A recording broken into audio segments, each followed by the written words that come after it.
13 July 2026 Hormuz প্রণালীর আকাশে একটি বিশেষ বিমান উড়ছিল। আমেরিকার একটি B-52 স্টেলথ বোমারু বিমান তীব্র গতিতে উড়ে যাচ্ছিল। বিমানটি প্রায় 65,000 ফুট উচ্চতায় উড়ছিল। এতে মোট 4 জন সদস্য ছিলেন। তাদের মধ্যে 2 জন ছিলেন পাইলট এবং বাকি 2 জন ছিলেন ক্রু সদস্য। হঠাৎ করেই মাত্র কয়েক সেকেন্ডের মধ্যেই সামনে থেকে তীব্র গতিতে একটি যুদ্ধবিমান উড়ে গেল। পাইলট কিছু বুঝেই উঠতে পারলেন না। কিন্তু এই ঘটনা শুরু হয়েছিল আরও 43 মিনিট আগে।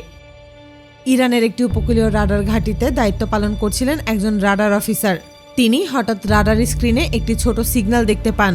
প্রথমে বিষয়টি খুব সাধারণ মনে হলেও পরে তিনি অবাক হয়ে যান, কারণ সিগন্যালটি হরমুজ প্রণালী এলাকার সমুদ্রের দিক থেকে আসছিল। কিন্তু সেই পথে সাধারণত কোনো যাত্রীবাহী বিমান চলাচল করে না। অফিসার প্রথমে ভাবলেন হয়তো কোনো যাত্রীবাহী বিমান ভুল পথে চলে এসেছে। আবার তিনি এটা ভাবলেন হয়তো বিমানটিতে কোনো সমস্যা হয়েছে, এমন হলে দ্রুত সাহায্যের প্রয়োজন হতে পারে। তাই তিনি আন্তর্জাতিক যোগাযোগ ব্যবস্থার মাধ্যমে বিমানটির সঙ্গে যোগাযোগ করার চেষ্টা করলেন। তিনি কয়েকবার বার্তা পাঠালেন, জানতে চাইলেন কোনো সমস্যা হয়েছে কিনা এবং তাদের কোনো সাহায্য দরকার কিনা, কিন্তু কোনো উত্তর এলো না। বিমানটি একই গতিতে সামনে এগিয়ে চলছিল। এরপর অফিসার আরও একটি বিষয় লক্ষ্য করলেন। সাধারণত প্রতিটি যাত্রীবাহী বিমানের একটি আলাদা পরিচয় নম্বর বা কোড থাকে। সেই কোড দেখে বোঝা যায় বিমানটি কোন দেশের কোথা থেকে উড়েছে এবং কোথায় যাচ্ছে। কিন্তু এই বিমানের ক্ষেত্রে এমন কোনো তথ্য দেখা যাচ্ছিল না। এবার রাডার অফিসারের সন্দেহ আরও বেড়ে গেল। তিনি বিষয়টি সঙ্গে সঙ্গে তার সিনিয়র কর্মকর্তাকে জানান। সিনিয়র কর্মকর্তা পুরো বিষয়টি নিজে দেখে বুঝলেন ঘটনাটি সাধারণ নয়। তাই তিনি সিদ্ধান্ত নিলেন একটি যুদ্ধবিমান পাঠিয়ে বিষয়টি কাছ থেকে দেখা হবে। মাত্র কয়েক মিনিটের মধ্যেই একটি J-16 যুদ্ধবিমান সেদিকে উড়ে গেল। এদিকে B-52 বোমারু বিমানের ভেতরে সবকিছু তখন স্বাভাবিক ছিল। পাইলট তার রাডার স্ক্রিন দেখছিলেন। তিনি ভাবছিলেন আর মাত্র কয়েক মিনিটের মধ্যেই তার গন্তব্যে পৌঁছে যাবেন। ঠিক তখনই রাডারে একটি নতুন সিগন্যাল দেখা গেল। সিগন্যালটি খুব দ্রুত তাদের দিকে এগিয়ে আসছিল। পাইলট বিষয়টি দেখে কিছুটা অবাক হলেন, কারণ যে পথে তিনি উড়ছিলেন ঠিক সেই পথেই অন্য একটি উড়ন্ত বস্তু আসছিল।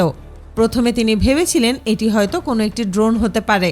তিনি ভালো করেই জানতেন ইরানের কাছে উন্নত মানের সব ড্রোন রয়েছে, তাই তিনি আরও সতর্ক হয়ে গেলেন। এর কয়েক মিনিট পর রাডার থেকে বোঝা গেল সেটি একটি J-16 যুদ্ধবিমান। এটি দেখে পাইলট আরও অবাক হলেন, কারণ J-16 মূলত চীনের তৈরি একটি আধুনিক যুদ্ধবিমান। এটি মূলত 2 ইঞ্জিন বিশিষ্ট একটি মাল্টিরোল ফাইটার জেট। এই বিমান 2100 কিলোমিটার প্রতি ঘন্টা গতিতে উড়তে পারে।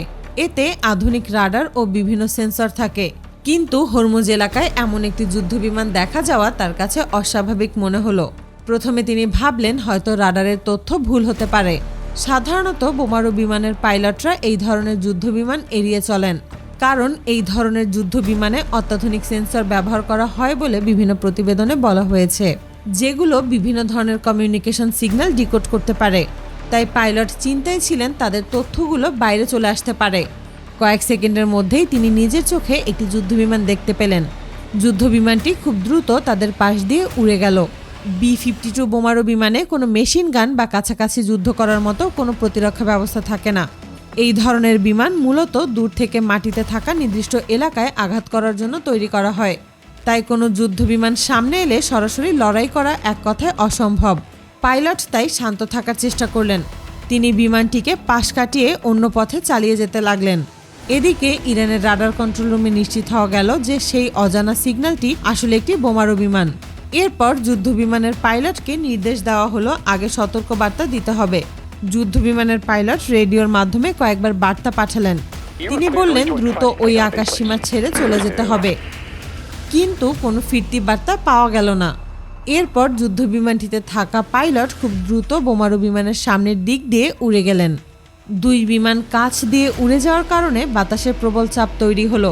এই চাপের কারণে B-52 কিছুটা দুলে উঠল। বিমানটি সামান্য ডান দিকে হেলে গেল। পাইলটকে তখন দ্রুত নিয়ন্ত্রণ ঠিক রাখতে হয়। এ ধরনের কৌশল সাধারণত সতর্ক বার্তা হিসেবে ব্যবহার করা হয়, যাতে অন্য পাইলট বুঝতে পারেন যে তাকে ওই এলাকা ছেড়ে চলে যেতে বলা হয়েছে। B-52 এর পাইলট তখন বুঝলেন আর সামনে এগোনো ঠিক হবে না। তিনি দ্রুত সিদ্ধান্ত নিলেন। কয়েক মিনিটের মধ্যেই ধীরে ধীরে সেই আকাশ সীমা ছেড়ে অন্যদিকে চলে গেল। এভাবে 2 পক্ষের নেওয়া সিদ্ধান্তের ফলে সবকিছুই শান্তিপূর্ণভাবে সমাধান হয়ে যায়।